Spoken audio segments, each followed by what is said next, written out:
Welcome to our quick guide on using the web version of Moonrider, now accessible from any browser.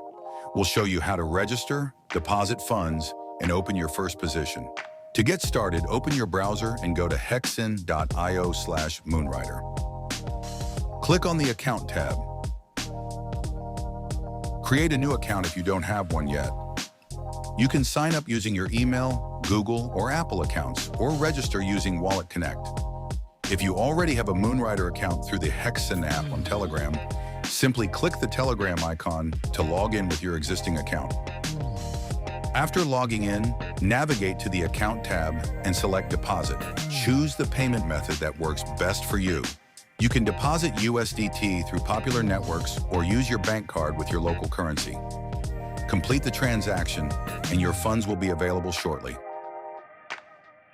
With funds in your account, you're ready to open a position. You can do that by going to the Positions tab and pressing the Open Position button. Choose the asset you like and set your parameters, such as direction, amount, and multiplier.